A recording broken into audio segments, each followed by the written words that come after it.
days you work, one whole day to play. Come on, everybody, wear your roller skates today. It's Saturday, Saturday, Saturday, it's Saturday, Saturday, it's Saturday, Saturday, it's Saturday, Saturday with Renee.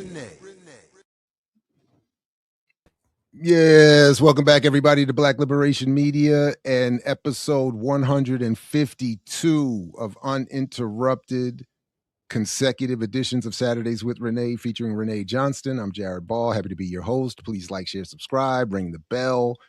Make sure you, if you can support the Patreon, QR code up there, link in the show description. Put this in your socials, invite others to join you for this not live show. And Renee, it's my fault this time. It's my fault. Ring the bell. Ding, ding, ding. We're like unbalanced. Usually it's your fault, but this time it is my fault. It is. But it's because I'm trying to get to Zora's race hustle exhibit. That's the goal. So I just figured it out. And it's like I'm going to one place and then circling back to go to the game. And so as long as we leave early enough, I think I'm good to make it all happen. So I'm excited. And we will get a report back on that next week. Yes. Yes. I'm dragging the child with me. And so I know they love that. Listen, he doesn't get dragged to very many things very often. Like even for the birthday show, I was like, well, do you want to come? And he was like, will you be offended if I don't? He was like, I mean, it's kind of early. What time do I have to get up? Drag them, Renee. That's my advice. Because we just dropped our youngest off at college yesterday. And we are fully an empty house. And it is miserable. I was going to say, did you cry yesterday? I didn't. But honestly, because I admit it I resist it based on some old toxic definitions of manhood. I just cannot. If at all possible, I'm not doing it. But it takes active effort.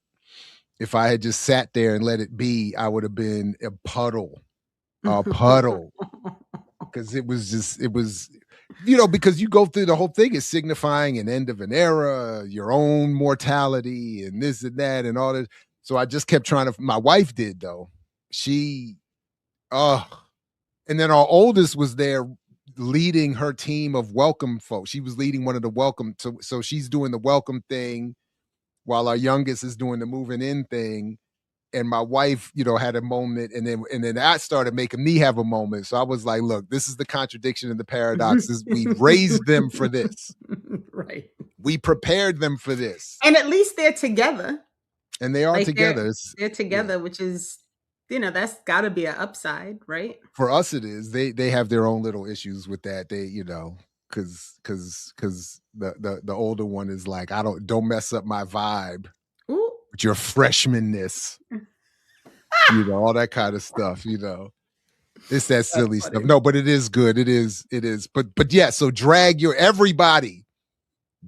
kids wherever you go until you can't. Yeah. That's just what we're gonna have to do. So speaking of dragging, we got to drag ourselves into some revolution though, huh? We're gonna have to drag ourselves across the finish line for that one too, apparently, huh? Listen. And I gotta tell you, just so everybody's clear, like this whole we gotta pre-record was very last minute because I realized I wasn't gonna be able to do it all at the same, like I wasn't gonna be able to do the show and get to the museum and get to the game. Like all three things were not gonna be able to happen. So I had to pick. And so in theory, I'm always so gracious when Jared has to pre-record that I figured as long as he could manage his schedule, that we'd make it happen. And then I had Evan trapped, because Evan does the Tuesdays. And then I'm like, and Essam doesn't know this story yet, but I'm like talking to my mother and telling her like, okay, so Evan's gonna come on, he's gotta leave. I'm like, I want somebody else to come on, just so we can balance it. And my mother was like, what about the doctorate kid from Syria whose name she can know? She's always got the name confused. She's got the country confused. I was like, Syria. I was like, Essam, that's a great idea. So then I text Jared and I'm like, what about Essam? And Jared was like, that's a great idea. So Essam's just learned this story that one, sorry, mommy, I probably shouldn't have told him that you always get his home country confused. But also that this is like a multi-level, who else can we bring on that we feel like can really engage in this anti-imperial conversation in addition to Evan, who Evan's always trying to figure out how to navigate talking about these things because I'm always picking on Evan because he went to Ivy League. And so he's obviously pick-onable. Right. It's an easy target, in my opinion. And so, yeah. But, so that's how this all played out. But I got this article and I just felt like we really needed to talk about it. And it was like the perfect combination of all the things, including like how shitty some of these academic spaces have become, just as a general premise. And so I don't know if there's anything else. No, we can get to it. I'll bring them up now. And because other than to say that a lesser show would have just said, look, we've done 151 shows. We can skip a week. But we don't do that here at Saturdays. We don't do that here. So that's why it's 152, and respect that by liking, sharing, subscribing, and doing all that. But that said, Evan, Essam, welcome back. Good to see you. Peace. Welcome back to the platform. Peace. Thank you. Thank you for coming. First of all, this is Evan's first time. And so there've been multiple points where I've been like, Evan, like for an actual, like he jumped on for the birthday and covered while we were trying to navigate the sound thing. But as an actual like invited guest, this is Evan's first time. And then Essam now has to do dishes and stuff. Like he's on cleanup duty. He's been here multiple times. Take out your own trash, pick up the dish, all of that. Yeah. But for the sake of the audience, and we'll start with you, Essam, just so people can be reminded of your greatness, and then Evan can take over and tell the folks like who you are, why you're here, all the good stuff, and then we'll get going. For sure. Well, hello everyone. So my name is Essam al-Khoughali, not from Syria, just to note that, from Libya. This is my 7th year of PhD. Actually, last time I was on Saturdays with Renee, it wasn't a Saturday show, just like today, how it's not recorded on Saturday. It was back in February with Comrade Naveed Farnia, where we talked about Iran and the war in Iran. And so since then, I actually became a doctor, Essam, so I passed my defense and I finished the PhD. In education, so that's my focus. I look at higher education institutions, how they're influenced by imperialism, and their impact on textbooks in Libya, my home country. So I'm very humbled to be invited to this show. I know that there are other people who are more versed on this topic than I am, but it is a topic that I've intersected with and mingled with, especially in my position as assistant editor of Middle East Critique Journal. Which has published an issue back in 24 called Palestine and the question of Palestine and Western Academy. So how Western academia broadly defined how it's impacted by this question. When you bring up Palestine, how all of its values somehow crumble. So so I'm glad to join you, and nice to meet you, Evan. So that doctorate kid from Libya. So real quick, I don't know if others, to me, your mic is a little low. I don't know if you can double check the settings and see if we can get a better sound. Okay, I'll try to get it closer to. That does make a difference, but I don't just wanted to, it wasn't, impossible. I just wanted to see if we can get it a little bit better, but sorry, go ahead, Evan. Yeah.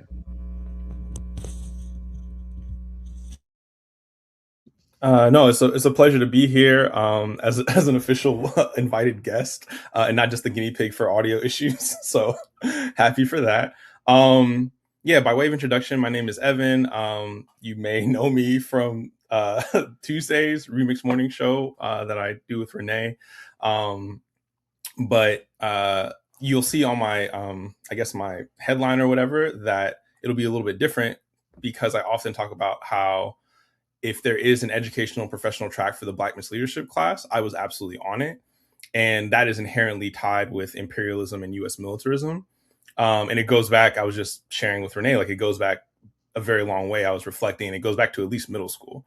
But I think that, you know, being interested in STEM as a young person, doing summer internships, going to an Ivy League institution and majoring in biomedical engineering, and also importantly being a member of National Society of Black Engineers, which I'll talk about later, all I think have provided maybe a unique perspective for me to add to this conversation. So happy to do that. And yeah, very honored to share the space with you all. And congratulations, Essam, on being a doctor. We That doctor congratulate. kid from I Libya. know the doctor Yeah. kid. That's right. And we did because Essam and I have organized together. So I got the notice that this was all a go, and so we excitedly announced it like the Saturday after it happened, because I was so excited for you. So now Mahi's next. So we just gotta get her like, let's go.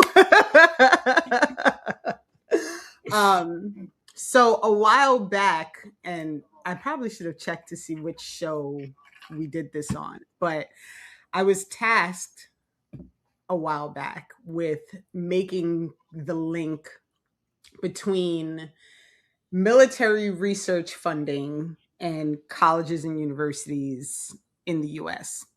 And what I found at the time was probably beyond disturbing, in the sense of how much funding funnels through colleges and universities that are all military fund, and then these private, like, shadow organizations that are nonprofits, but their role is to disseminate these, like, research projects to help colleges and universities get funded. Mm-hmm. And they're all, like, working behind the scenes to plot and plan how to kill poor people in other parts of the world. And so we did that show. We talked about it. I think we've circled back to that spreadsheet a couple of times, and I'll try to remember to send Jared the link for the spreadsheet. So actually, it's in the email. I did good this time. Yeah, I sent everybody everything. That's right. It's even. I'm already ready. It's when So, you pull it up, I got it. So I found this list. I found this crazy, like, connection between all of these college campuses, and it's not the whole list. I know it is what was easily findable with just like a simple Google search and me falling down the rabbit hole. And then DropSite News releases this report that they did based on findings that were compiled by the Anti-War Initiative. And what the Anti-War Initiative discovered is that there is something in the tune of $15 million of funding that has gone to colleges and universities in the United States from the Israeli Defense Fund, like the Israeli Defense Military, which, I prefer offense, but we all know, the pretend state of Israel that is actively working to genocide the indigenous people of that land, right? And so I got curious about this combination of places. And so I pulled up my old list, and then I made the list based on what the Anti-War Initiative released from their findings. And I was really looking to see, is my assumption about who's on this list, because my assumption was it's going to be the same places. So I went into it trying to determine, am I right or wrong about this theory that these are all going to be the same places? And in the end, there were only 3 schools on the list that I couldn't verify were in both realms, right? Which I don't think would be surprising to anybody. But I think for me,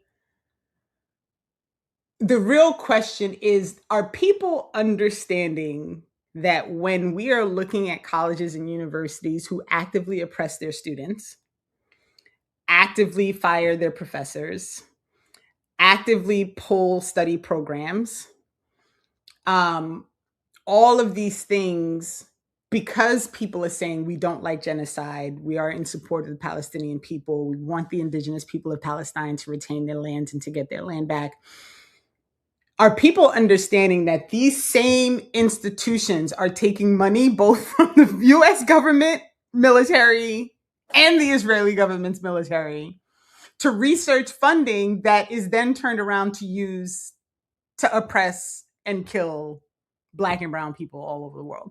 And so this then brought the question of, are people really understanding how embedded the imperialism is on these college campuses?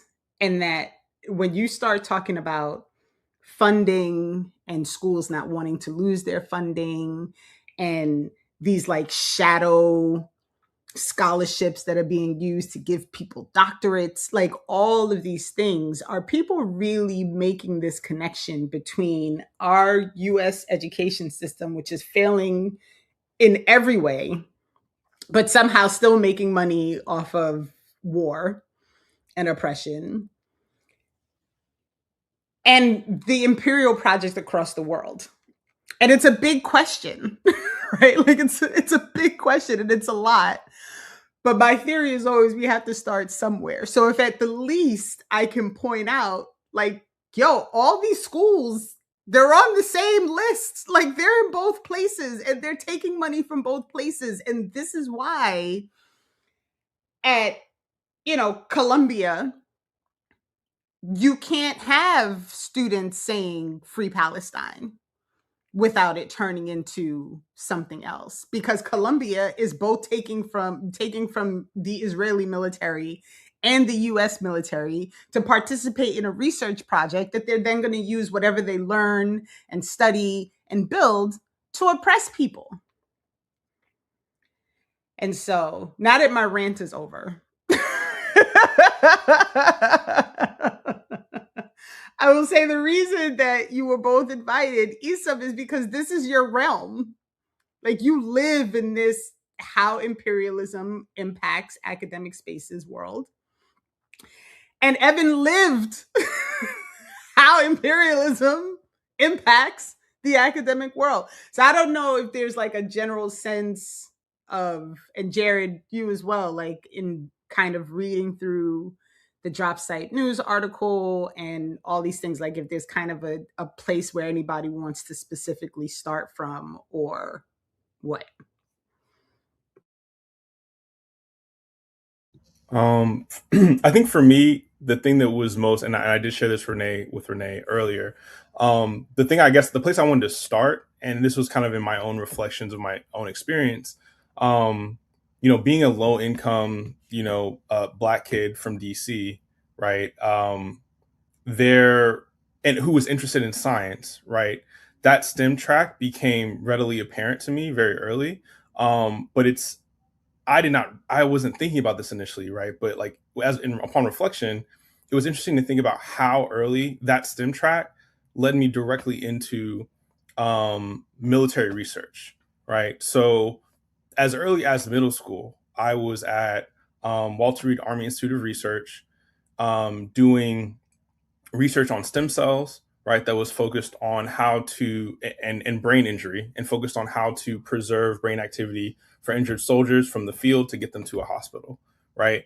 I did not think anything of it at that moment, right? I was a kid, right?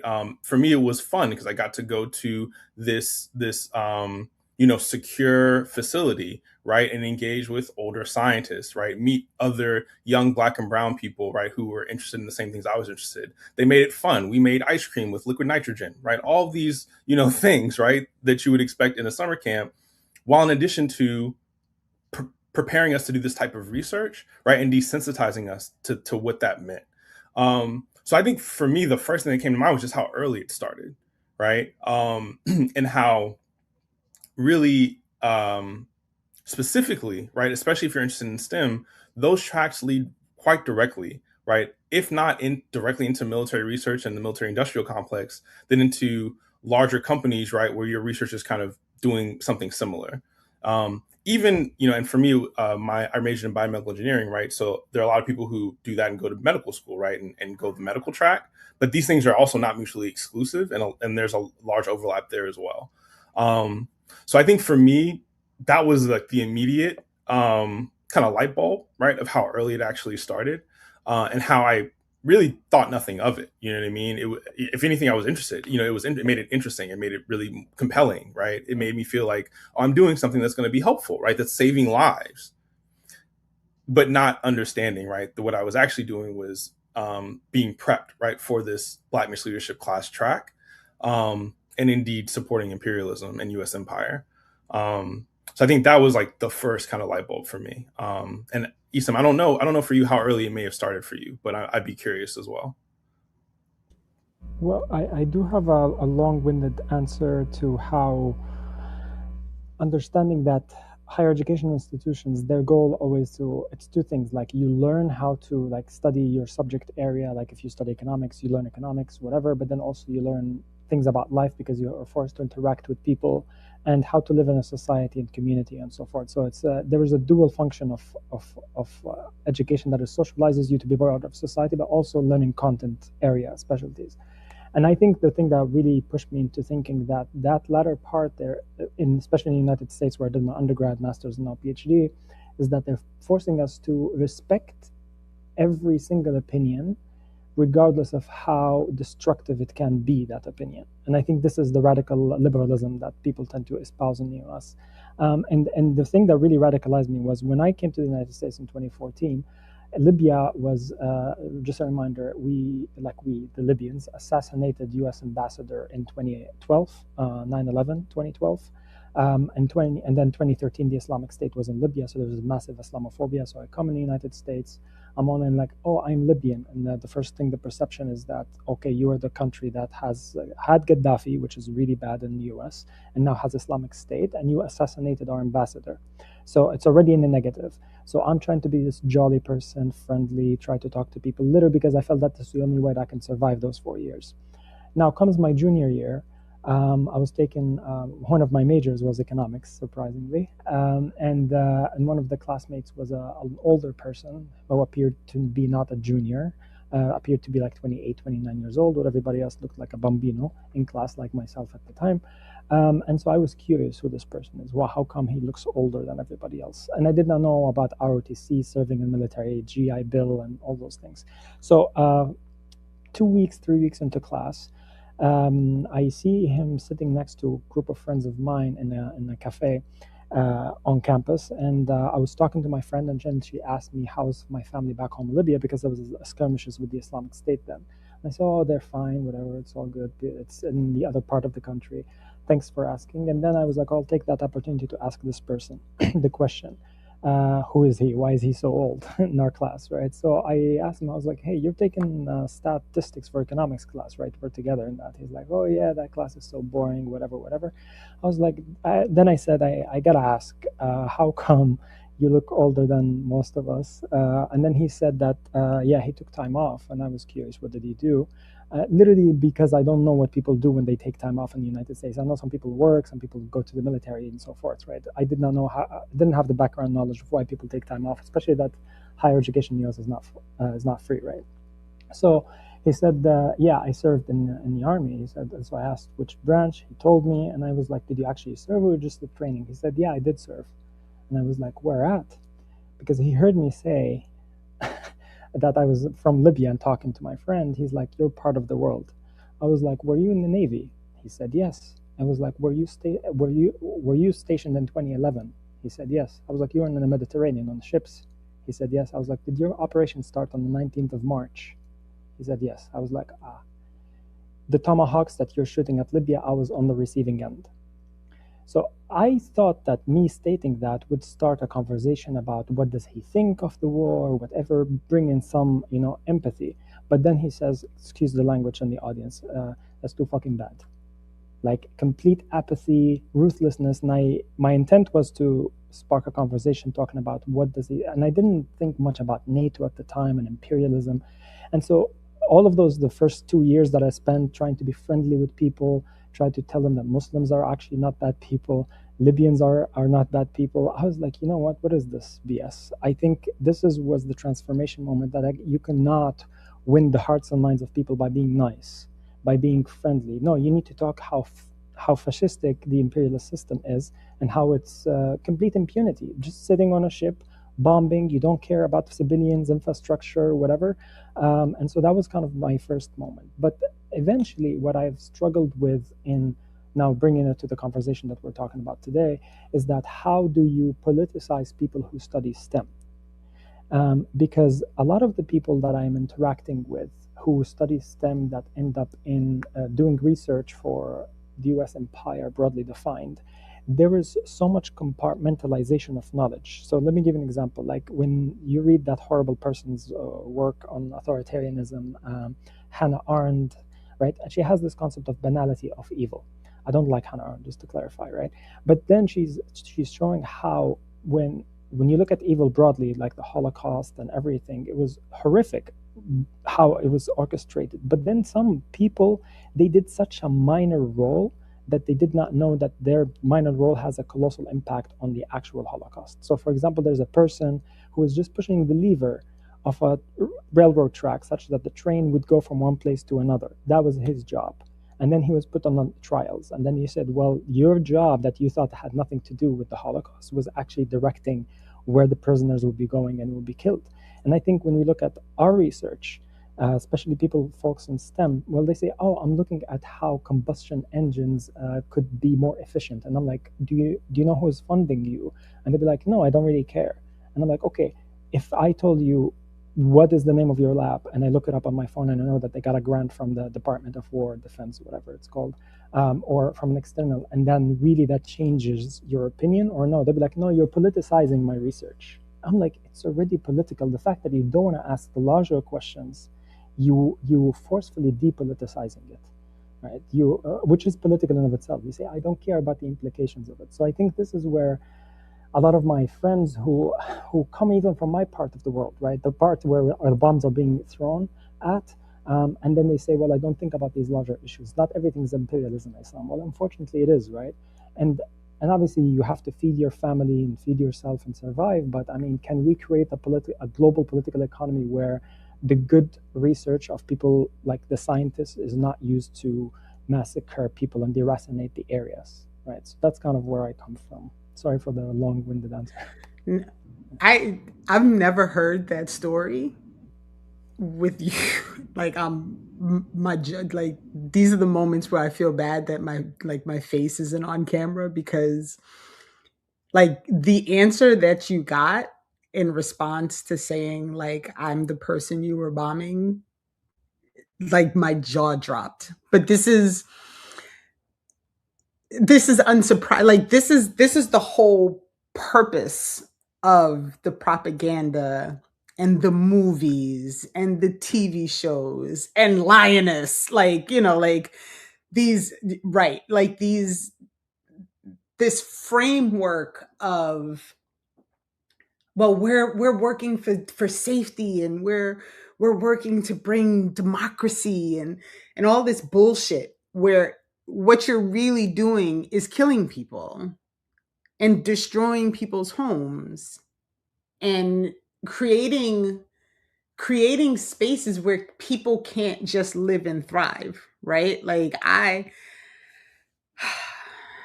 like these are moments, and I love Essam enough that this is like a person that I want to punch in the face, like for being so disrespectful and for having so little care for like your life and your home and your family, and like it's bullshit.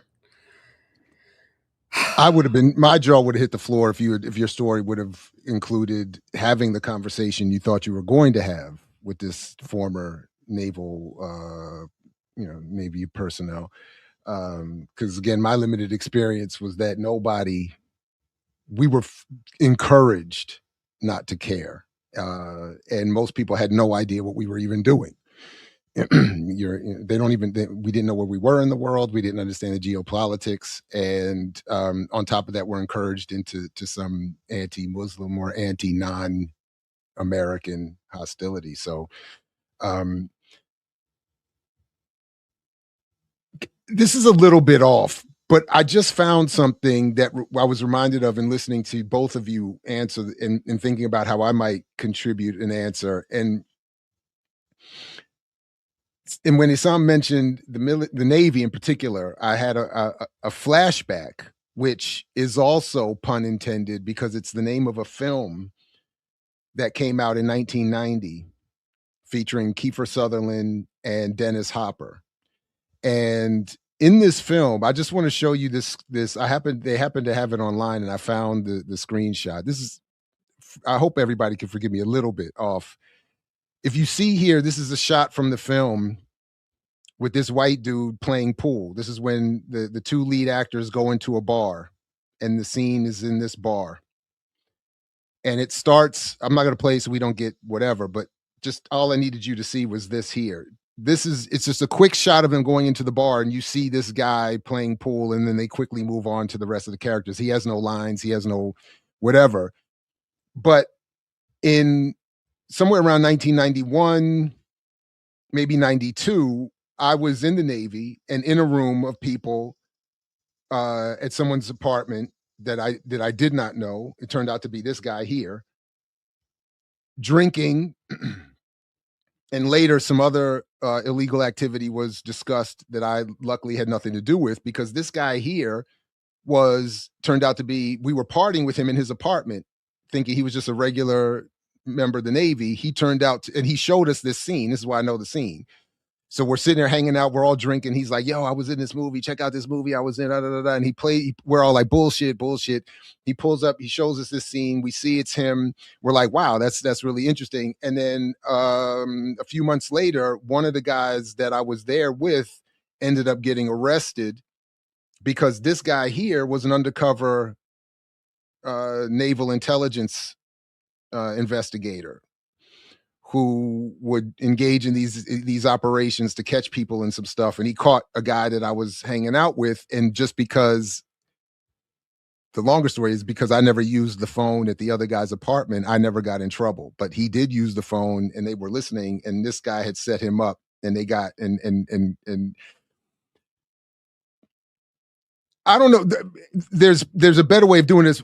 All I can say is that I was just thinking of this overlap between military, intelligence, geopolitics, and then ultimately the role of the university and film and propaganda, and thought of this wild sort of weird circumstances. You were talking, and you mentioned the Navy, and it was the only thing I'll just add beyond that is that when you know, in my former colleague's book, Jelani Favor's book that I was talk about on the history of HBCUs, and although he does not fully agree with me on my interpretation of his work, he talks about STEM being evolved and encouraged to be taught to Black students at HBCUs with the idea that it was easier to manipulate them out of radical politics. That if you get them to focus on STEM, they're less likely to be introduced to radical ideas, and they'll be just narrowly focused on what ultimately is what we were told in the military. Focus on your one job. Don't think. You're not here for context. You're not here for analysis. You're here to push that button when I tell you to push the button. And all you need to do is learn how to push the button effectively when told to push the button.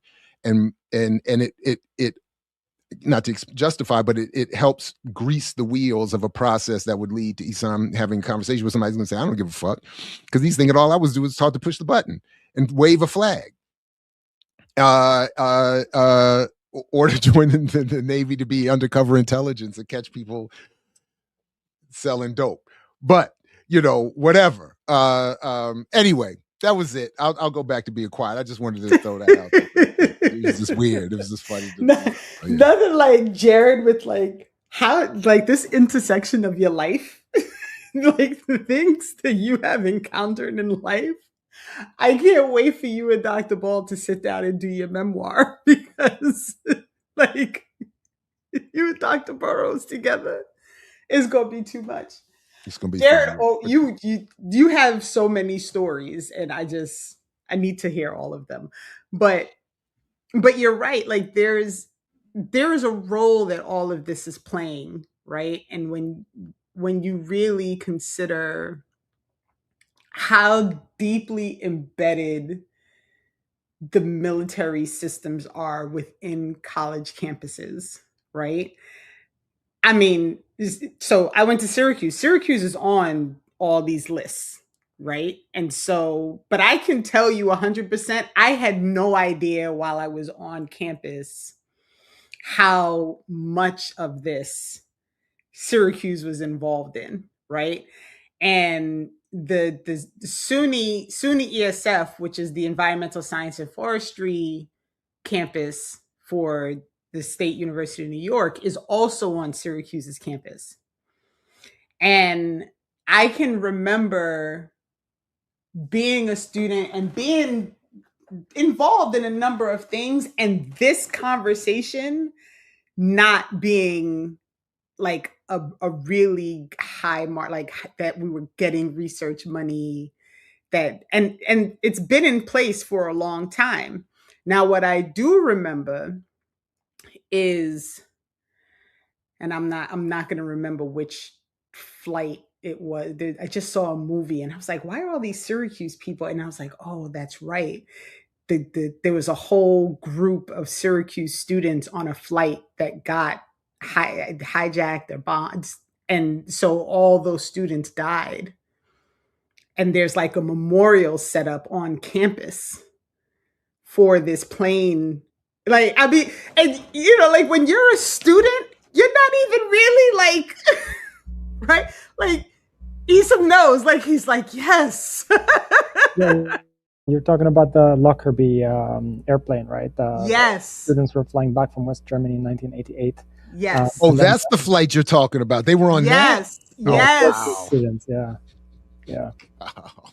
Yes. And so it was some like organizational trip, and there was a whole group of Syracuse students on the plane. And so there's like an actual memorial built on campus in the name of these students, right?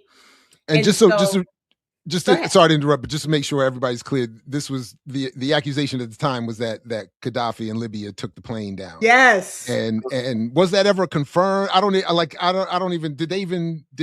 that ever proven? I don't remember the details, but yeah, I just wanted to add that. Yeah, sorry. Actually, no. Essentially, there's going to be a long story, but essentially 2 Libyans, they were accused, and here's the accusation. They said that a Libyan man who was in Malta had the same exact clothes in the same suitcase that eventually blew up in Lockerbie, Scotland, right? And so this is the connection. So imagine that plane blowing up, the suitcase is still the same clothes, and they're relying on a shopkeeper's story. 2 Libyans were handed to a neutral country, I believe it was Netherlands or Scotland, to do the trial as opposed to the US. And then they were trialed for imprisonment 25 years, but then they were released based on because of deterioration of health in 2009. However, in 2022, in December, the Libyan neo-colonialist leaders, they have collaborated with the AFRICOM, and they kidnapped a Libyan citizen from his home in Tripoli and extradited him based on accusations that he is somehow involved in the Lockerbie bombing. And his name is Abu Ajel al-Marimi, and he's still sitting in jail today. And in fact, 3 days ago, his trial was scheduled. Remember, this is from December 22. He's scheduled to take place, and then the justice said that we're going to delay it until January 27 because they don't have enough evidence to indict him. And so this is well, they've only had 40 years to get it, Yeah. Anyway, but they're trying to extort money from Libya because Libya has billions frozen in the U.S., like 34 billion or so, interest-free loans essentially to the U.S. And then they're saying we will release them if you take the displaced from Gaza, Palestine, right? We will release them if you compensate us for the Lockerbie bombing. This is the only way that they could give us some of our actual money that is frozen in the U.S. So it's a different story, I know. But yeah, Syracuse has an intersection with Libya too. which shouldn't exist, but apparently Libya is accused of doing it. And I'm not saying this in a national sense, oh, Libya is, fault-free, but literally find me proof that says that Libya did it, and I'll take the proof, right? Like Libya did support the Palestinian Liberation Organization, right? In different places in West Germany, East Germany, you name it, right?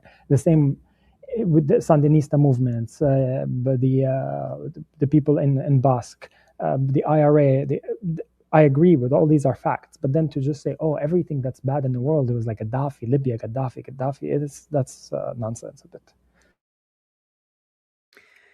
Whew.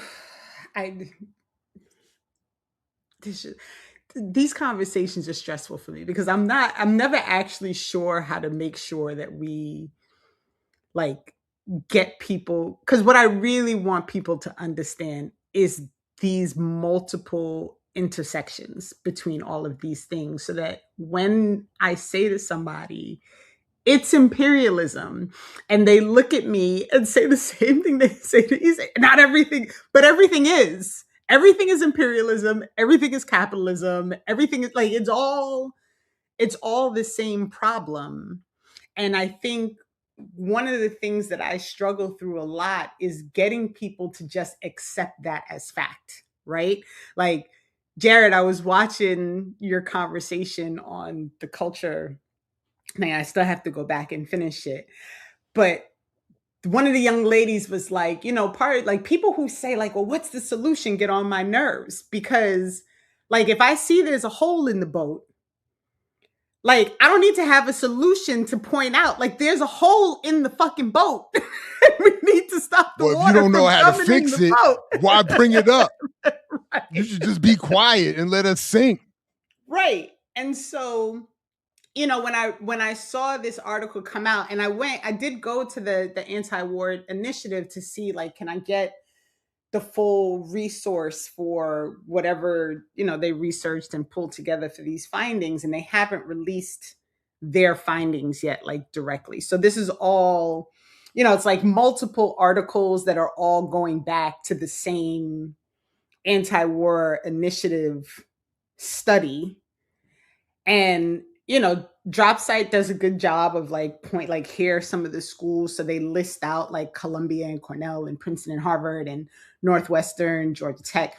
So there's a whole list of schools. And so, the first thought in my head is, well, these are all the campuses that shut down their encampments.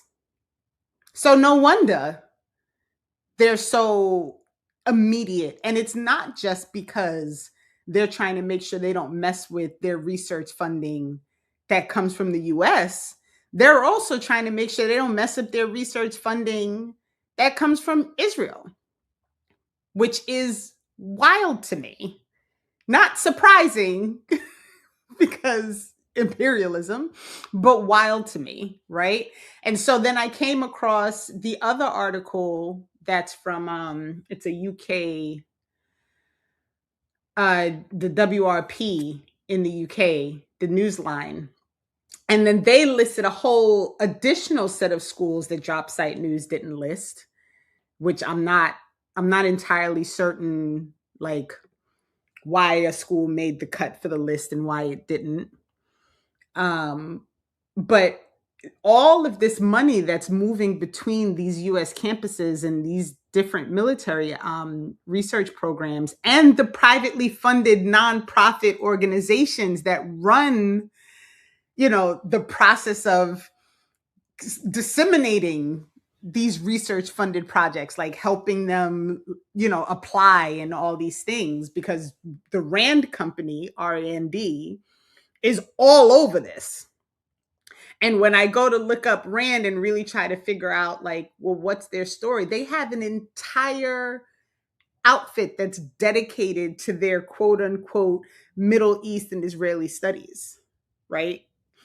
And so, I'm trying to navigate, like, how do you get someone to understand that when they step foot on a college campus and you think you're going there because, you have this idea that you want to learn about this thing so that you can find some way to be employable and something that you want to do, that everything that's happening on that campus is being like definitively impacted by the role of this funding, this research, the need for the military to be always at war, the need for the US government to be supporting the false state of Israel because they need to have that geopolitical positioning so that they have something in the area. Like, how do we get people to make that connection? And I know, Evan, you have like a time limit, but I think what you're talking about with how early this started and what Jared brings to the table in considering, well, of course you want people to go do research for the military and not to be focused on revolution. Like, I don't know, Evan, if you have any thoughts about that part. No, yeah. And I was just reflecting on the conversation that Essam was subjected to. I don't even want to say that you like, fuck that guy. But I think something that's also worth bringing up, right, is that STEM focused majors, right, or people who are studying STEM and in a university campus are not just disassociated or disconnected from the impact of their research, but they're often like the most socially and politically unaware students on those campuses, right? And it goes from like the interpersonal all the way to this international impact, right? So when you think about the massive amounts of white men, right, that are in these programs, the minimal amounts of Black and brown people, the very few Black and brown women, right, that are in these programs, the types of the experiences of racism that people experience, right? Because I also had a long career doing DEI work, diversity, equity, inclusion work, right? Back when I did not understand that was inherently counterinsurgent, right? But even at that level, right, majority students in STEM majors have no interest in it, right? Their perspective is like, well, there's not a lot of Black and brown people here, and there's not a lot of women here because y'all can't do it. Y'all can't cut it. Y'all can't cut the hard sciences, right? Y'all can't hang, right? No understanding, right, of the social political dynamics that would result in having far fewer people being able to do those majors, right? So I think even in that way, right, it also highlights the lack of kind of political and social clarity that students have going into these spaces, right, and are encouraged to have while they're in these spaces. There's also the incredible and heavy pull of financial support and via scholarships, via job opportunities and internships, right? As I mentioned, I was a member of National Society of Black Engineers, right? National Society of Black Engineers, NSBE, could not function without the massive amounts of corporate support that they get and support from the military industrial complex. Every summer, or not every summer, right? Every year, we would go to NSBE conferences, right? Many of us with the goal of like getting a job or an internship. Some of us going to go present research, right? And with financial rewards for based on how you did with that research. So that is not incidental, right? That can really heavily impact a student's experience while they're getting their degree. But when we went to the job fair, you would see all manner of aerospace and defense companies, right? Northrop Grumman, Base Systems, right? On and on and on. 3-letter organizations, right? Government organizations that are focused on intelligence and security, and I'll leave it there, right? The way in which we were encouraged to, right, engage with these organizations, right, as a mode of social and economic mobility, right, was heavily encouraged, right, and it's seductive, right? You go and for many students, this is their first time, experiencing this type of like job, or really like what am I trying to say? Like interview prep and training, right? Like you get dressed up in your suit and you have your little journal with your resume in it, and you get this professional experience, right? And they make it sound seductive, right? And you're talking to former graduates from your school that are making 6 figures, right? That are having having the life that you would want, right? Well, I explicitly remember, one of these, a recruiter from one of these 3-letter organizations, 3-letter government agencies, talking about, right, oh, with your background, you could, maybe look at some technology, right, that and maybe reverse engineer it to figure out what it is, right? And it's just the way that you're seduced, right, into these intellectually interesting spaces and problems, right, with no connection to the social political impacts, right? And the broader kind of systems that you're being involved in, right? And it was, I mean, and I was maybe more aware of those connections than other students, and I was still, you know, very much seduced into applying, right, and trying to get these jobs, you know. So I guess I'm just reflecting on all those ways, those connections, you know, that students are genuinely unprepared for, right? And we're encouraged, right, by our, I think I was reflecting on the conversation you had, Jared, when you were talking about the HBCUs, right? And the way in which the Black community is also pushing us into these spaces, right? This is seen as success, right? Not maliciously, right? Like very much so, like this is how you can improve your lot in life, right? This is how you can make enough money that you can send it back to your family, right? Because we are internally colonized, right? And we are in the same way that brain drain is discussed in the global South, it also happens in these internal colonies in the United States.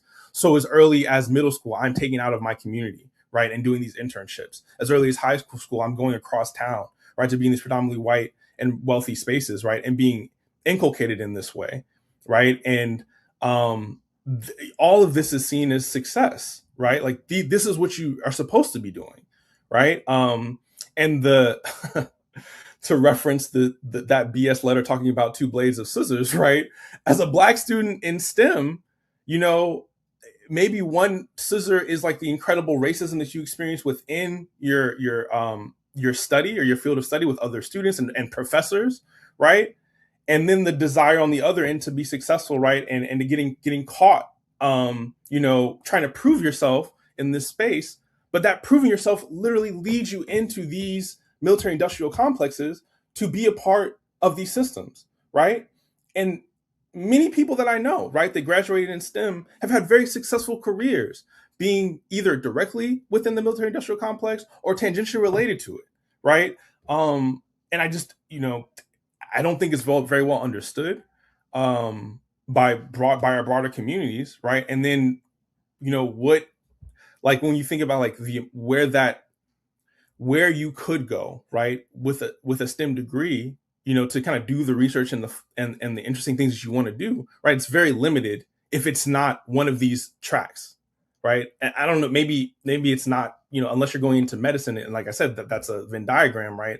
Maybe medicine in specific places you can kind of avoid it, but like honestly, if you're in tech, you're going to be involved in it, right? Shout out to Google and all of these AI companies, right, that are targeting people and doing tracking people. If you want to go into like larger industry, right, you're probably going to be, you know, contributing in some way to these systems, right? I don't know, like it goes on and on and on. If maybe you end up in energy, right, and you're working in oil and gas, right, like the spaces where we end up, where we're encouraged to go, where there are opportunities, where there are these 6-figure jobs, are disproportionately, or if not entirely, wrapped up in all of these systems and dynamics. So yeah, I mean I guess that's what I'm reflecting on, and just how, you know, not only how early it starts, but how inescapable it is if you wanted to continue that path. I, you know, very, you know, sophomore, junior year, decided I just didn't want to be in a lab and doing research. So I I got like a Bachelor of Arts and like focused on doing more, you know, policy and law and like, you know, all of these other classes, right? And like to try to round out my education, and ended up going to international education and business afterwards. So like, you know, slightly avoided that, but not really, right? Because then I eventually ended up in consulting, right? And even though I was doing DEI consulting, right, which is really just, again, counterinsurgency, I was only able to do that at a major consulting firm because that major consulting firm had all these government contracts, right? So like the main business of the firm was supporting U.S. empire anyway, right? And I'm just here, you know, working with companies trying to help really a very specific small class of Black and brown people and women, you know, get into these elite spaces, right? Following this, you know, faulty representational logic. So I don't know. Maybe that was a little bit of a ramble, but like these are all the things that like have occurred to me, right? And just this hearing all of our reflections. I really appreciate that, and I know you have to go because you have family obligations, and I don't want you to get cussed out by your partner. So, like, don't, Please don't do that. Don't do that. Don't do that. But thank you for sharing that. And I know I'm gonna tap you as we discuss to do like a Patreon thing that never goes public, so that we can really have this conversation about like this experience that you had, because I think it's also important for people to understand that when they look at it and they get even an inkling of like, I should be giving this the side eye, that they're right. Right? Like having the side eye in response to somebody telling you like, no, this is the right path, is definitely the right thing to do. And so thank you for being willing to share, and thank you for making time this afternoon. And we're going to circle back. This won't be your only time. Eventually you'll also be doing dishes and cleaning up after yourself on Saturdays. And so it's all good. Today you can get away with it. I'll put the plate. You know what I'm saying? I'll wipe down the table, but next time. It would be an honor. I one day seek to, be cleaning dishes in this space. That would be an honor. All right. Thanks so much, Evan. This time. All right, my man. It's always good to see you, man. Thank you very much. Thanks, y'all. Appreciate you. Good to meet you. Yeah, it's wild. It is wild. Like I remember even as I was already in my mid to late 20s by the time I got to grad school, had been in the military, thought, I had read Malcolm X, so I thought I knew everything. And I walk on to campus thinking I'm going to the Africana and Studies Research Center and forget about the rest of the campus. And then, you forget about, no, you still at Cornell and they still up to all the stuff on that list. They're on the list. And it's on multiple lists. Lists. It tracks with then how just in a very patient, even mature, long form plan, they could just wait it out. Oh, you want to have this little revolutionary, whatever, have this little moment. Here's your center. Here's your program. And for the next 50 years, we will, get back to our regular business and use all that money to hire your replacements. Yeah. So it's very slick, and if, especially as Evan was saying, if you're young, even if you have a certain political sort of consciousness already, it's still hard to identify and recognize what's happening. So yeah. So Essam, if you could for me, so a lot of what you like your study and everything is about the role that like how they create the academics via textbooks and how they kind of design exactly what's going to be allowable by using, because of, like people look at a textbook and they just assume it's a textbook, right? Like it's supposed to be giving you the information you're supposed to have. Like that's the job of the textbook, until you look in the textbook and you're like, wait, is this really what we're teaching people? And so I'm curious about like your research in this and your study about how things are curated within college campuses. And then like, as far as you're aware, does this funding thing play a role in that textbook and the actual teaching academic side of things once you get to a campus? Yeah, I think I'll use less of a contentious thing, and then we can go back to the contentious, right? So a lot of people don't talk about the role of Gulf monarchies and higher education in the United States.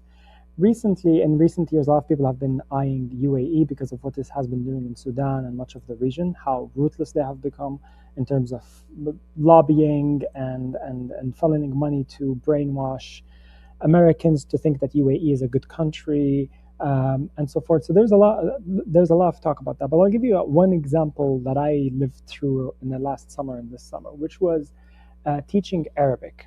So there was a Qatar Foundation So how do foundations exist, right? So imagine, I think, again, last time I was on the show, I talked about Gabriel Rockhill, but his articulation of how foundations and these corporations work is that you have a kind of a repository of wealth that is stolen twice from people. And what does that mean? Is that you have, let's say, a company that makes tons of money. The idea of it is that it makes too much money, it should be taxed, and the taxes would eventually trickle down to the people based on, infrastructure, electricity, water, public, how affordable housing, public education. So this is the idea, right? You tax and redistribute for public services. But then there's the concept of, oh, well, actually, if you donate money, it becomes tax exempt. So instead of paying taxes, you donate money to nonprofit. So these nonprofits, they're the think tanks. They're the ones that are foundations, corporations that are not taxed. They are nonprofits, so they just get money that is supposed to, instead of going to the government, to be paid to the citizens, particularly working class people. It's staying in the foundation, in the think tanks, and the NGOs that are created oftentimes, if not all the time, by the companies, the rich people, to produce knowledge in service of them. So for example, when you talk about RAND Corporation, where does RAND get its money to fund all these, policy analysts and writers and thinkers, right? It is from the wealth that they have accumulated through either weapons or whatever. So there was probably a history. The same with the Hoover Institute, the Heritage Foundation, all of these. When they create a foundation, that they will produce knowledge in service of the where the money is coming from. Essentially, they're becoming the pipers of that institution. So Qatar Foundation, though Qatar has tons of investments in the United States, they have created this foundation, and this foundation is helped in creating these textbooks that are being used inside many Arabic programs in the United States. So these textbooks are admittedly well written, well resourced. The website is amazing, synchronized. You learn the formal modern standard Arabic and the Egyptian dialect and the Syrian one, or the Levant one, Shami. So it's good, okay. But now when we talk about the examples used within these books, especially the 2012 edition and so forth, the way that they talk about the countries in the region, they talk about Gulf monarchies as monolith societies that are very rich and they're all Muslims and that's it. But when they talk about countries that they had hostilities with, like Libya, Algeria, and so forth, they talk about the minorities. Should a minority have this language? Should they have their rights? What do you think of freedom of speech in those places? What do you think of the Arab Spring? But they never talk about the Arab Spring that didn't happen in Bahrain and didn't happen in UAE, and how it was stifled and the police went and beat people down on the streets and tens, if not hundreds, were killed, right?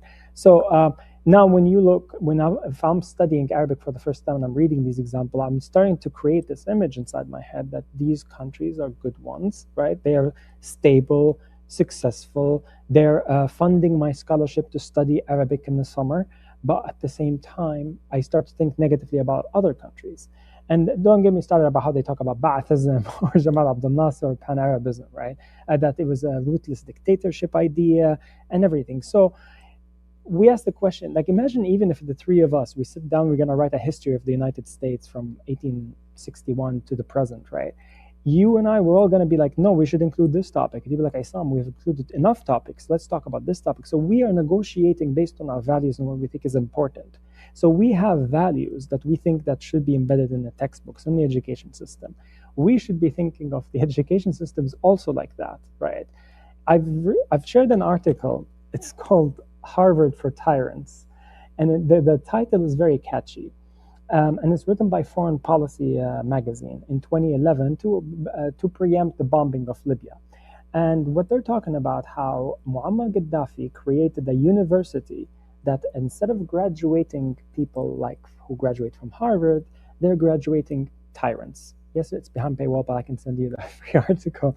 But and what essentially says that Libya had a revolutionary university where the Sandinistas were trained, the people from the Gustavo Petro from Colombia were trained there as well. So essentially, any tyrant that existed somewhere on the African continent or global south is graduated from that university.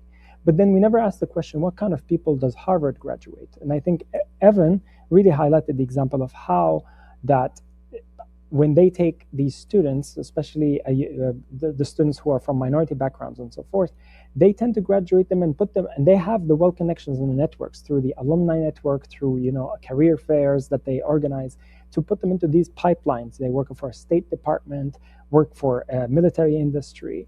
And I think the universities in the United States are a place to filter society, and it's a reproduction of stratification generally. And obviously there are unions. Like today, I'm wearing my union shirt. Like union tries to fight these things, speak against them, try to do popular education for members and non-members to learn about how the U.S. could be run by the people and for the people, as opposed to run for profit, and whoever pays us, we adhere to what their demands are. But I think generally this is how higher education has been largely influenced by who is funding it. Now, when it comes to the exhaustive list that you have shown to us, Renee, and I commend whoever organized that list, is that you have the question of how is it that a country such as Israel is able to infiltrate this much with the United States. And I don't think any country can do that, right? And I think this is where we have to distinguish ourselves from the anti-Semitic discourse that says, oh, the Jewish people control everything in the United States, everything is conspired by them. And we need to think of it more materially, right? We have to think the United States and that outpost, the military base, the Israel, right, is a symbiotic relationship. They both cannot exist without each other. The fact that you have that military outpost there in order to make the Arab countries fixated on war economy, war, prevention of war, and the only thing that they think about is war, is depriving it from the possibility of sitting together and organizing your own economy based on your developmental needs. So instead, you are just preparing for war or preventing the next coming war. So that way, the existence of that military post has that function. On the other hand, that military post is also experimenting so much of the US technology, right? And there's a book that I mentioned in my first interview with you both back in 24 in December, called The Cordon Sanitaire, which is the buffer zone by Ali Qadri.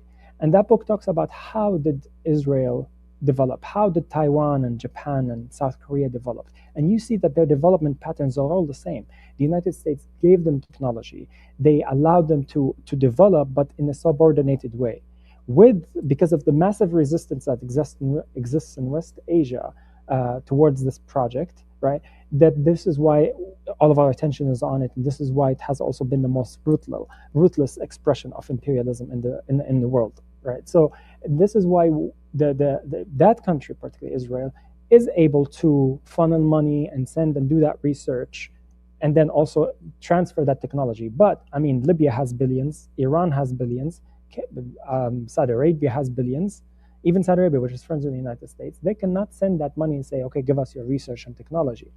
There's a lot of monopolization of knowledge because they want specific countries to have the technology, not every country. So we don't live in a free market of ideas, right? Actually, ideas are backed by money and also curtailed and prevented from flowing freely based on how the empire sees it, right? So so this is how I understand all of this, the list that they accumulated, how the money flows, and the impact of that money on U.S. higher education in the field of particularly STEM, and then also use the case of Arabic, for example, in terms of how Qatar influences education in the U.S. Yeah. Whew. One, I will say that I love when someone's like, I don't know who pulled together this list, but this is great. I pulled together the list. So yeah. This is me and my spreadsheets and my rabbit holes, because I was really, once I started down one, I was like, wait a minute. And I want to say it was the announcement that Howard University had been one of the founding HBCUs that was pulling together this like group of HBCUs who are now going to start getting all this research funding from the US military. I feel like that was what kicked me down this rabbit hole. But what you're I'm saying, mad Morgan's not there. Morgan hasn't earned their way on there. That's so unfortunate. I will say that I want to say this list that I compiled is like a year and a half old. So I did not go through it to update, as of right now, are there new schools on there? Are these old schools still on there? I really just went to see how many of these schools that I already determined were taking money from the US government as part of their military research funding projects are also now taking money or have been taking money, because all of these, this research that the anti-war initiative did, I think the years are 2004 to 2025. So they only looked at the last 20 years. But when I did some of these military funding projects go way back, like decades. So so really my thought process was trying to make sense of how this all worked together, and also understanding that currently as we speak, Congress is attempting to create this US Israeli defense tech cooperative, right? This initiative so that the money can become even more murky and they can completely muddy up with where the money's coming from and who it's going to. And, even with what the anti-war initiative put together, it was still we were able to find this, but a lot of this information is not public because it's all going through these private nonprofit corporations. And so they may have been able to link this specific project at Texas Tech to this specific project that's being funded by the Israeli military and their government. But there was a lot more that they couldn't identify fully. And they're very clear that they know that they've only found a portion of the monies, but they found $15 million, right? We're not talking, and I realize that 15 million in comparison to our military budget, and I say our, sparingly, I recognize, right? But in comparison to the US military budget, 15 million is like a drop in the hat. But if you consider that some of this funding is scholarship programs for people to get their PhDs, right? So if you're on a college campus and your PhD is being funded by some scholarship program that was created by the fake state of Israel, how likely are you to be honest about what this means in the context of imperialism and geopolitics, right? Not likely. But I also, just to support that point, I also think it's important to note that in the context of a university, if you bring in a grant that's $250,000, you're a superstar. If you bring in $600,000, which was another one that was part of that 15 million, apparently, you're a superstar. God forbid you bring in $1 million, they're gonna start building plaques to you as a faculty member. So yes, in the context of a $1.5 trillion military budget, it's not a lot of money. But in the context of a university, and especially an HBCU, my goodness, from the military's perspective, it's got to be we get so much for so little. And then you guarantee that the program, the people, even if they have a certain political consciousness that goes in a different direction, they can't build on it. It's not fed. It's not watered. It's undermined. So yeah, it doesn't, I don't think, again, relatively speaking, it doesn't. And then when you're talking about Cornell and Princeton was on the list, Harvard's on the list, you're talking about institutions that themselves have billions and billions and billions in endowments. So in part, they're not doing it as an institution for the money, maybe for a lesser program or for a relationship or a door opening for them that's going to be bigger down the line. There's a lot of other ways, I think, anyway, when people read, if they see 15 million or they see a grant for 200,000, they're like, oh, what's they, try to think of it in the context of that anyway, that I just try to quickly outline. I think that's helpful. And I think that this is the issue, is that sometimes these labs, they're so, and I think this is the intentional kind of murkiness of it, is that it could be like the U.S. State Department or Defense Department gets the grant, and then it gives it to a specific university that gives it under a specific name of a endowed chair, professor, grant, whatever, such that one loses track of how actually when it's applied and paid to a PhD student who does the research, right? Eventually, they don't know how they're part of this larger machine, and then unfortunately, I mean, I've met students whose countries are being bombed and they're doing research about like autonomous drones and cameras. And I'm like, do you know how your research is going to be used? They'd be like, no, I'm just using that particular aspect of that technology. I don't really think of the ethical questions. And I'm just reminded of the faculty here at the University of Illinois Urbana-Champaign. They're striving for unionization. And I'm like, about time, right? So you think faculty on the left usually or something like that, but a lot of them surprisingly are anti-union. But so anyway, there's a union drive, and I was surprised to see, okay, so there's a lot of people from education policy, sociology, English, humanities, history. You would think that these people are all going to be showing up to the meeting, but then we saw some people from engineering.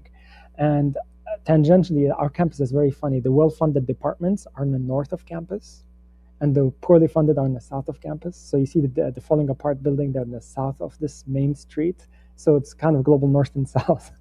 But anyway, so we saw some engineers, and it was in a panel of how a professor of curriculum instruction education was talking about how she's being harassed because of what she teaches. And then there came the example of a professor who's teaching kind of an inter-engineering course with this coding and applying of automation, something like that. At the very end of the 16-week course, the professor asks, the project that you designed throughout the semester, I want you to think of write 1,000 word or something like that, the ethical implications of it. How could it be? And so the students was like, what do you mean ethical implications? One of the students, right? And the professor said, well, for example, if you were coming up with drone technology, we all noticed that drones were used heavily are still being used heavily in Gaza and the genocide. And so think of that, right? And so it wasn't that student who asked the question, what does it mean? Another student went and reported the professor. And the professor right now is under scrutiny because of how they just accused, I guess, or tried to push this supposedly anti-Semitic language, anti-Semitic thought, that thinking that what Israel is doing in Gaza, Palestine, is genocide. So even questioning your own self, right? Questioning how could this be used badly? No, if we use it, if we Americans and our democratic allies across the world use it, then it's good. If somebody else uses it, then it's authoritarian, dictatorship, evil, whatever. So, and I found that, luckily now this person got political consciousness and tried to join the union as well, the drive for the unionization of the faculty. And I think this is where the faculty in the STEM, they need to be exposed to how their work is implicated in the larger structure of things. Similarly, us social scientists too, we are the more, a lot of us who study the post-modernization of every single thing, right? We are complicit in regurgitating imperialist talking points, such as the letter that we just mentioned earlier, the Guardian letter, right? About the liminal space of neither this or that, neither pro-empire or pro-resistance. If we look at all the hardcore Marxists that supposedly these postmodernists love to cite, everybody's talking about wars of position, that you have to take sides, right? And when it comes to existential issues. And so yeah, I found it fascinating that even the social sciences, they have a way of being sterilized and watered down and fed such that leftist language, Gramsci becomes liberal, Malcolm X becomes liberal, Marx becomes liberal. So everything becomes about identity and all of these things. And I think this is what Evan was talking about in terms of counterinsurgency of the DEI and so I think no, and I certainly didn't mean to suggest that all of us outside of STEM are just naturally revolutionary. There are many other ways to undermine it. It was just the idea that from the perspective of those funding it, they were pretty explicit that if we can move Black students into STEM, they're less likely to be radicalized. But the same thing could also be said for what the point I was making about Africana studies a minute ago. There's no STEM component at all, and over time you can just undermine it through hiring a certain form of social scientist and humanities scholar to nominally take those positions. And then it is also funny, earlier this year I was in an unfortunate disagreement with a colleague from who would be said to be from the Middle East, who was condemning our effort to unionize on our campus, and was essentially saying it's not necessary. We have the governance we need. We don't need, we don't have the struggles other people in the economy might have, other sectors in the economy might have. And it was just an unfortunate, it was just unfortunate. As our university increases its military technology, 1033 programming, our police forces, and all kinds of stuff, you would have people of any background saying, we don't need it. So, but it's wild. It's wild. Yeah, and what's even more fascinating is that sometimes people have this mindset that, these cameras exist because if you do something wrong, then you'll get caught. But if you're not doing anything wrong, why are you worried about these cameras? But the definition of what's right and what's wrong changes over time based on who's in power. That's the issue, right? And then it gets weaponized, and then it's too late, right? And right now, this fascism is turning back on the United States. It has been applied largely on the global south for so many decades, right? But now, when it's coming back, people are like, oh my God, I guess these cameras that are surveilling us is not a good thing, right? Yeah. So look at what happened. Sorry to keep going, but even at we just did this again. 3,000 plus camera views, it was said, were added after last year's gun violence incident on our campus. Even as they were quick to also point out, for the PR purposes of defending the university, that the perpetrator was not a Morgan State student. But the argument becomes, to your point, accept the increased surveillance as students and faculty, even though the alleged incident that precipitates this was conducted by somebody who's not even going to be on campus anyway, who's never, but you all should feel protected because just in case. And it's like, and I even raised it in the classroom, it's like, we're not, listen to what they're saying. They're even admitting that the problem is not with us, the problem. And yet we are the ones that are going to be constantly under surveillance, and we're being told that this is for our protection.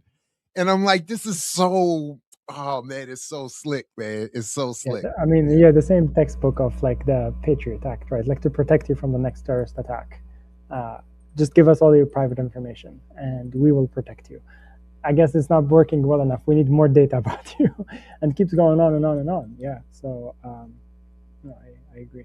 I also this notion that earlier, I wish if Evan was here to talk about it. So recently, well, in September last year, The Guardian published an article about it's called the Gaza family torn apart by the IDF snipers from Chicago and Munich. One of the snipers who served in Gaza was from Naperville, Illinois, and ironically, back in 2017. His name is Daniel Raab. He was complaining about how the university is hosting pro-Palestine people and accusing them of anti-Semitism. 4 or 5 years later, he graduates, and then 2 years later on, he's serving in Gaza. And then there was a part where he's literally talking. Let me just find it here. He sniped somebody, a young child, and then saw that his brother's trying to carry him, and then he sniped him as well. And then he said, it's hard for me to understand why he did that, and it also doesn't really interest me. Rob says in a video interview posted on X, I mean, what was so important about that corpse? So, and then there's this Daniel Raab person who graduated from University of Illinois, talks about how that there's a line that why did he shoot them? He says, well, there's a line that these Palestinians shouldn't have passed. And then the interviewer asked, do they know about this line? And he says, no. And he's like, so where's the line? He's like, it's inside my head or something like that, right? Like, I created this line just so I can snipe people for fun.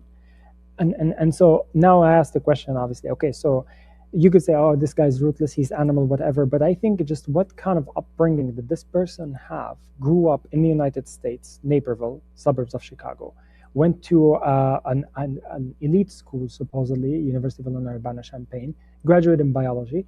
And then we graduate people who do these things. I'm waiting for the Foreign Policy magazine to come up with another article called like Harvard for Genocidals or Harvard for Snipers, right? So why isn't that those things are never mentioned?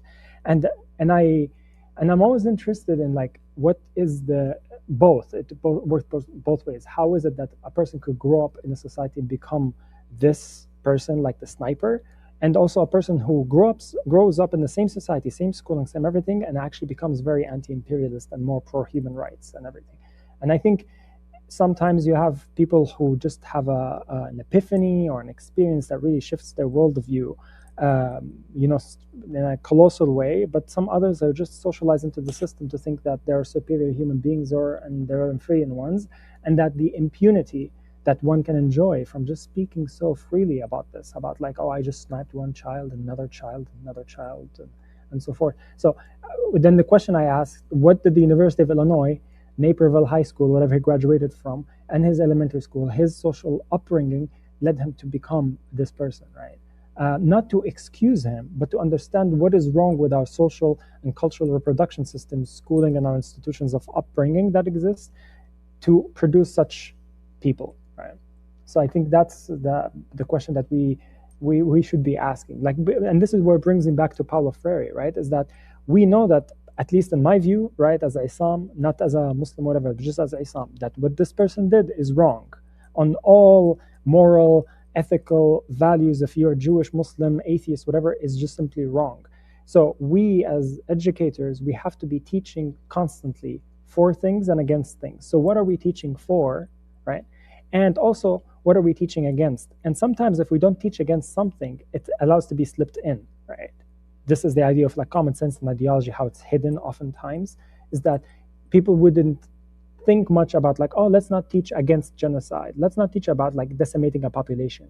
They'd be like, oh, these things are taken for granted. Like nobody would do that. But then eventually like 2023 happens, and then you start seeing like alumni from this university going and serving there.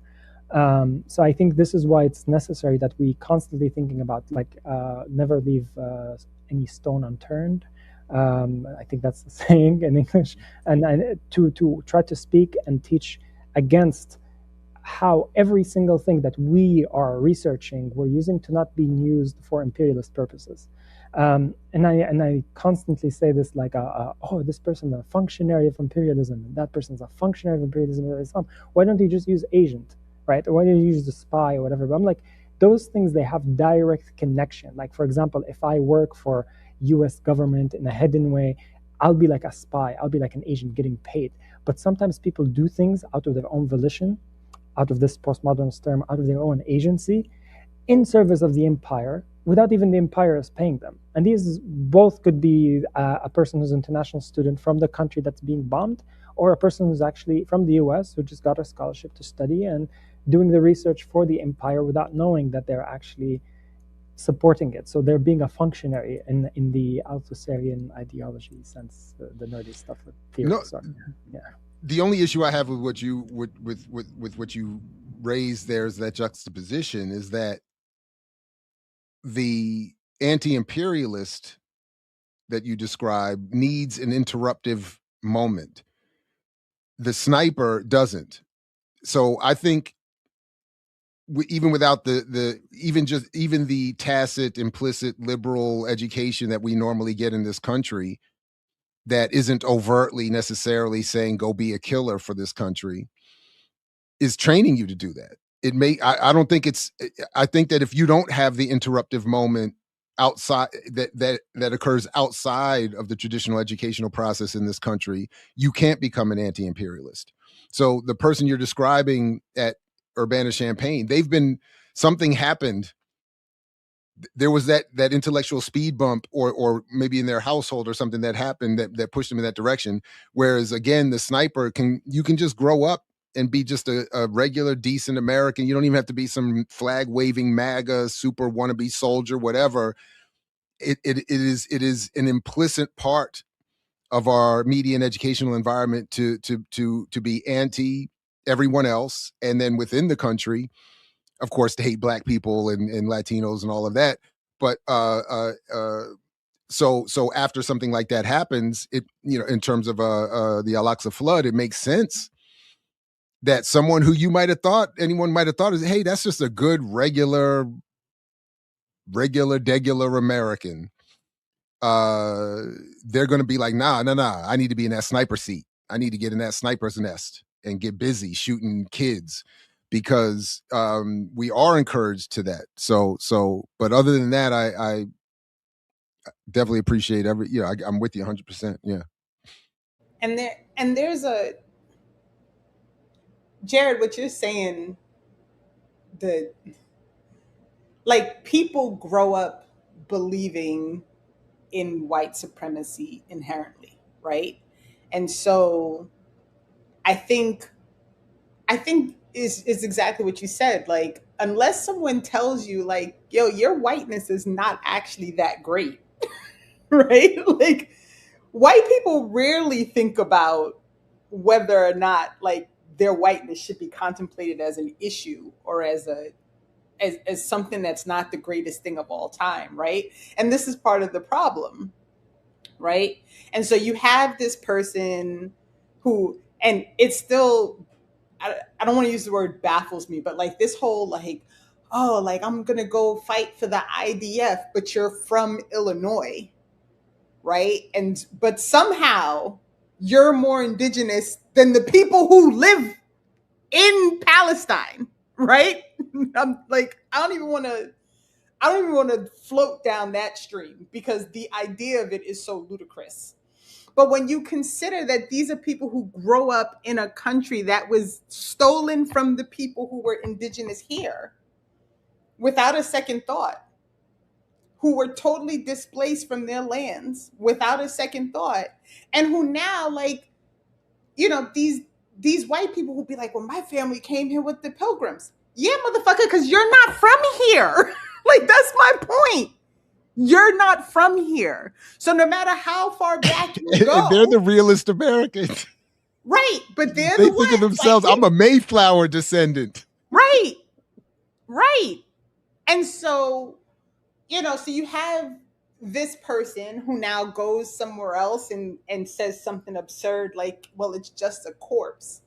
And you have to think to yourself, like, okay, but if you have a brother and you see your brother get shot, like, you would just be like, oh, it's just a corpse. Like, it doesn't.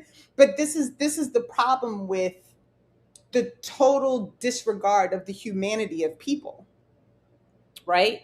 Because when he is looking at the brother and thinking it's just a corpse, it's because the understanding that these are people. That is your sibling. I have a brother. If my brother got shot in front of me, fuck yes, I would go get his body. I would go check to see if I can save him. Like, what are we talking about right now? But the twist, but the twist to that I just occurred to me is that, in addition to what I just said about the standard process of being raised in this country, the sniper school, the sniper training he would have gone to would have told him that's exactly what you want. And they're in fact even taught to shoot to wound, so that someone else will come out there and get them and you shoot them too.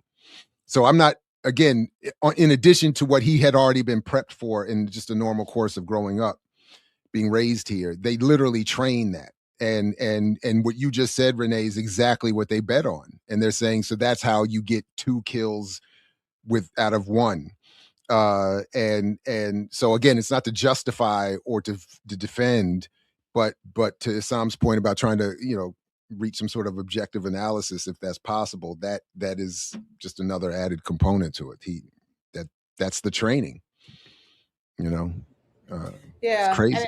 And I guess I'm really just thinking about it, and thinking about not being a white person, but still being embedded in this system and believing that this is the way that things need to be, which I always blame on people who want to maintain a proximity to whiteness, right? Because the closer you can get to whiteness, the better your life can be, right? And so there is a lot of, I don't even know what word to use, but when I circle back to this thought about all of these research programs and all these things, it's all embedded.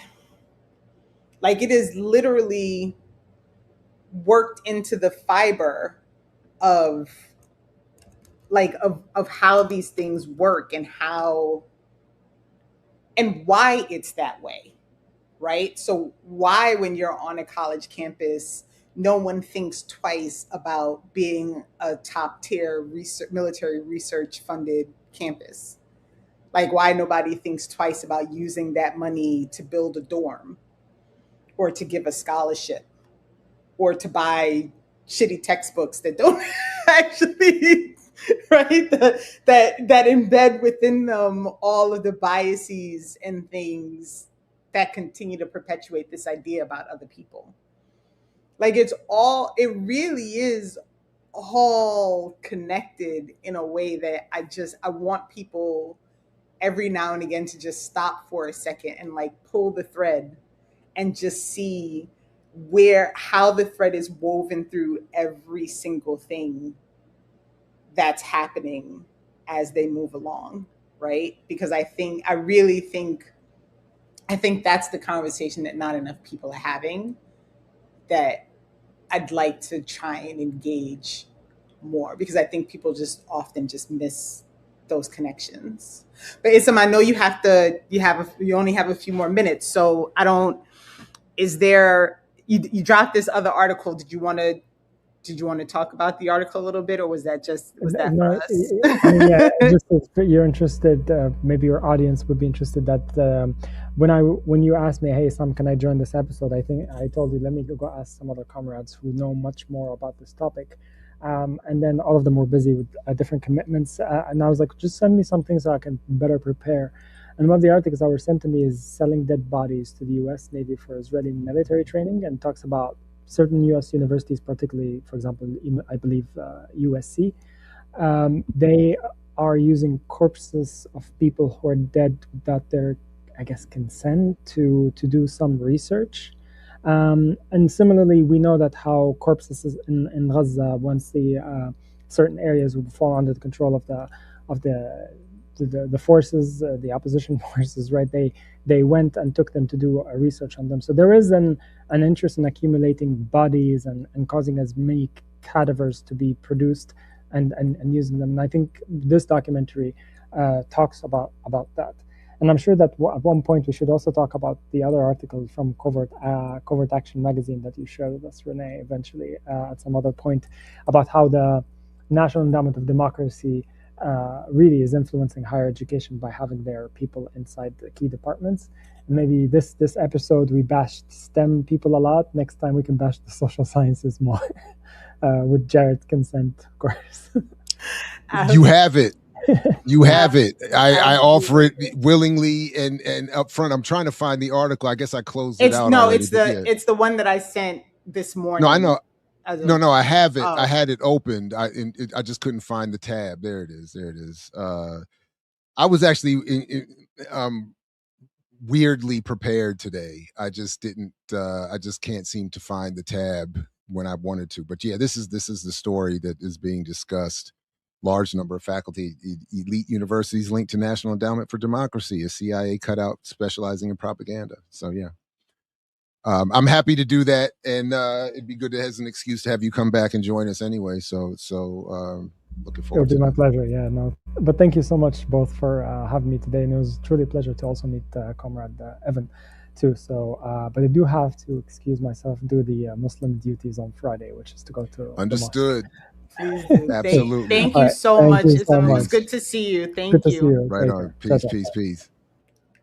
Listen. Never am I one to use or have my atheism get anybody in trouble with their religion. So I fully support. Don't, like happy wife, happy life, happy deity, happy something that rhymes with that. Like go do your thing. No doubt. I don't want to cause anybody any more trouble. No, Essam is dope. And as is Evan. And I'm happy to obviously have them both back to add on to these conversations, because it's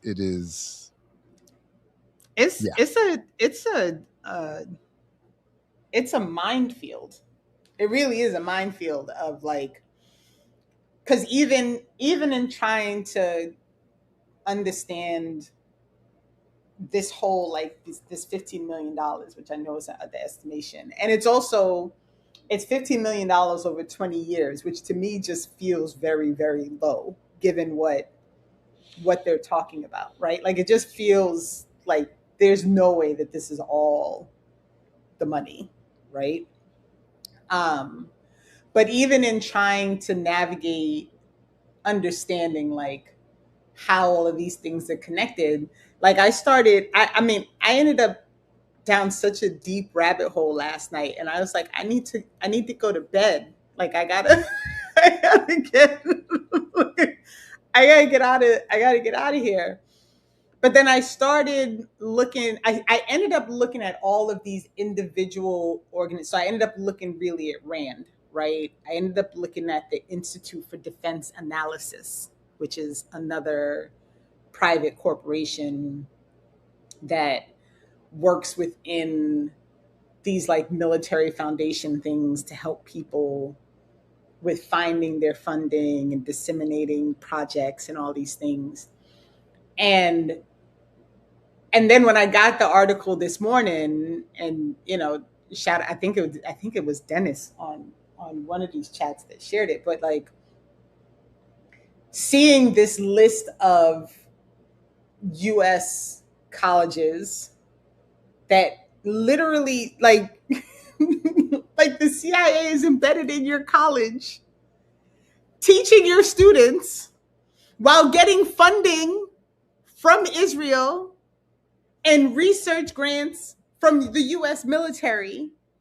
And then people wonder, like, well, why didn't they just let the students say free Palestine? Well, this is why. And I also think it's funny when they say that these universities have been overrun by leftists and DEI.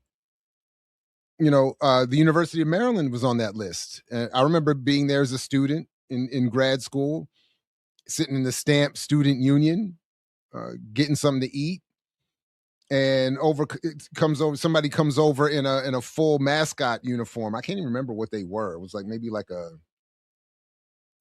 I don't know. I don't even know what they were. And they were there saying, hey, would you want to, they were going around table to table passing out information. Do you want to come to this CIA information night? And then the people I was with pointed out to me, and this is 25 years ago, pointed out to me that the University of Maryland has long been a major central node for CIA involvement, recruitment involvement. They on all these lists. Every one. Yeah. So, I mean, to your point, again, and this is sort of, for me, selfishly part of this, like little side mission I want to be on, trying to defend those of us in academia who are often looked at from the outside with an expectation that we should be doing more just within our field, never mind supporting other things out in just the regular world. And I'm like, I don't think, I'm still learning after 20 years at Morgan. I'm still learning what is all going on. And we are kept from, like, the average faculty member does not really know where the money's going, what money's coming in. And as a former provost told me to my face, Dr. Ball, and I think the reason I use the word cavernous so much is because that's what she said. She said, Dr. Ball, I am the provost of this university, the second in command.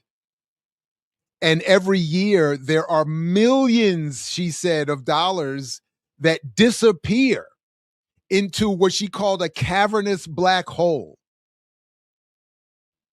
and that she can't identify as the provost.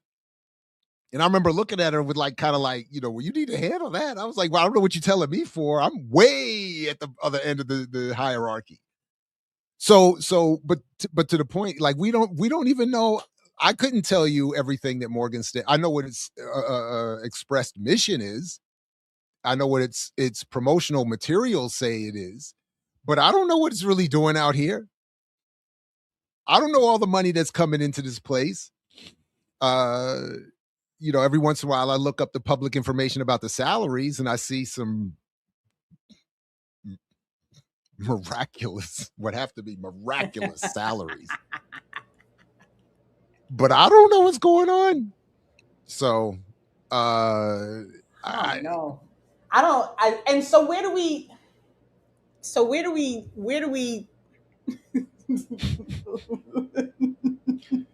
Look, the answers are always the same. The only reason, and I just did my introductory first day of class intro to Black Studies speech the other day, and you know, and the point is always the same. Black Studies was born by movements in the broader community and in the world. Absent those movements, the field is no better in addressing itself to the concerns of Black people than any other field within academia. And that's where we are in 2026. So it's the same. If we want to change these institutions, if we want to change these programs, these universities, we have to do what we always have to do for everything. And yeah. Otherwise, we're going to get, at best, we get, you know, we can do what we're doing here. You know, we have there are insurgent academics in these universities, and we can support them and raise up their work. But something I learned years ago myself about my own work, I can publish a peer-reviewed journal article, get it published, and be, you know, feel great. But then the realization sets in that nobody in my intended audience is going to ever see it. They're legally prohibited from reading it. And yet the state will take full advantage of it and use and reverse engineer my and other people's arguments to create the counterinsurgency against which we struggle. So, and this is again why Aaron Swartz had to be targeted, even as a middle-class white Jew. Because he threatened that very system and said, you can't just silo people's work. The work should be for the people. And the university system, MIT, and the federal government crushed him. And it's a very humbling and I think disturbing reality for some of us to have to contend with, but it is. So yeah, it's wild. It's wild. But I keep thinking about this analogy with the hole in the boat and how very real it is. And I was actually also very proud of myself because I can remember in our earlier conversations about your book, the struggle was like, what do I tell people when they say like, what's the solution? And me saying to you, like, stop arguing with people about the solution. Tell people we can't talk about a solution until you understand the problem. Like, if you don't, you know, if you're trying to solve a math problem, but you don't know the difference between addition and subtraction, how the hell are you going to get to a solution? It's not possible. It's not possible. And to your previous point, why I got to know how to fix a boat to tell you there's a hole in the boat. Right. Like, no, I'm not a carpenter. Right. But I know there's a hole and I know we're going to sink if you don't plug it. If we don't do something. But listen, Renee, it was brought to my attention this way, and I didn't give. So I'm glad you brought that back up on the Culture United show, where Sisters L and BK. I mean, truly, I you know, represented my argument beautifully. It is also you, and the point was raised to me that it is Black women more than any group of delineated humanity that has said, you know, we actually read your book and you know, here's the argument that people are not getting correct. So salute to Black women just in general, and to at least the three of you I'm remembering off the top of my head, Dr. Brown as well. But I mean, that I just thought that was funny. It was like, yeah, it's like I have all these beef with all these men, and none of them read the book. None of them read the book. None of them read the book. You know, it's like I don't think any Black women have gone at me for the book. So it's just it's No, I was gonna make a joke that was gonna get us in the. I'll leave us out of that argument. But yeah, no, salute. So salute to you and to them and all of that. And look. Yeah, we just need more people to be focused on the problem, and then to be invited to review or to learn about some of the radical ideas and analyses and movements of the past and that are happening today that could maybe inform what will become the solution. But the other part of it is I do think we know what the solution is, and I'm the first to admit it. We are just not. I am not disciplined.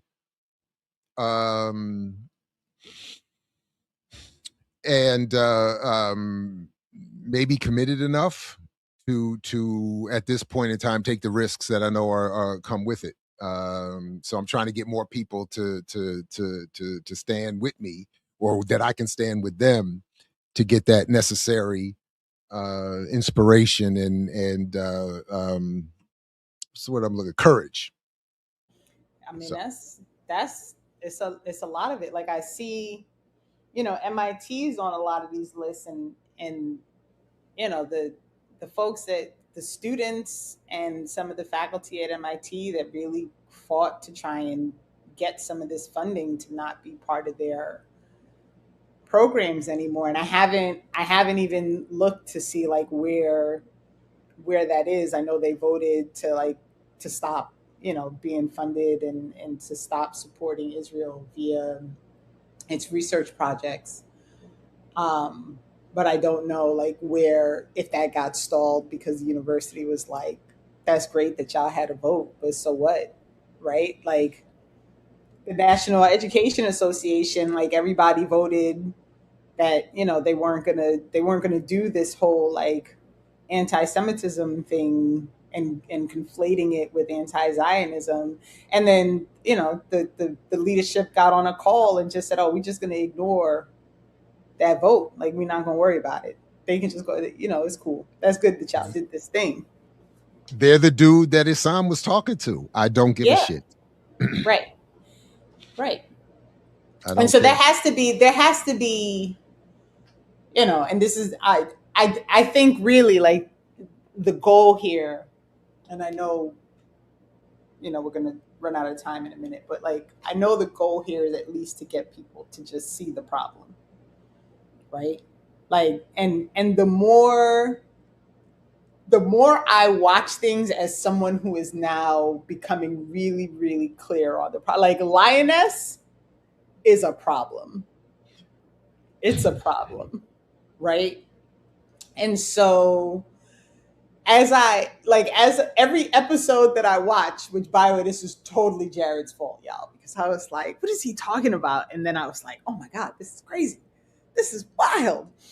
But every episode, I'm like, this is how they get you. Like, this is literally how a child who, is maybe sitting in the room when the parent is watching this thing is totally confused about. No, but then they're going on Call of Duty and other games like that, and those same narratives are playing out for them there. Right. So I did this. So I haven't talked about it, but a couple weeks ago, I went and bought an old Call of Duty game. I've never played it. I just wanted to see. And I played the first mission. It's crazy. Never mind the violence of the gameplay itself. All of the storylines are taken out of the real world with a MAGA Taylor Sheridan, whatever his name is, perspective. And you're playing on these missions going out, and they have everything. You're on a mission where you're teamed up with Idi Amin to kill Africans on behalf of the CIA. Wow. Like, and then of course Killer Mike is doing music for it. So again, that's my point. You can just be born and grow up in this country and others like it. And no one has to tell you to be overtly white supremacist, anti-African, Libyan, whoever, it'll just click as soon as something in the world happens that they can point to and say, see, they took down that jet, or they did this, or you join the Navy and you definitely don't know what the hell is going on. And they say, point over there and push the button. And you're like, of course, because I played in Call of Duty. We went and killed Gaddafi on a mission. Like, I mean, it is. So I that's why I was making a point about that we have to be interruptive moments. And that's why I appreciate the work we attempt here and that, because we have to be that speed bump that somebody runs over. Ooh. That's like, holy shit, I need to slow down. Wait a minute. What was that? What was that? Can't be that little one. It's got to be that big one that makes you go, oh shit, I'm about to wreck my whole car. So yeah, man, that was wild. That was wild. That is wild. But my curiosity has been appeased. I can't go back to that kind of gameplay. But I did want to just check it out. And they got it. It is all the narrative. They got the whole thing written out and acted out. And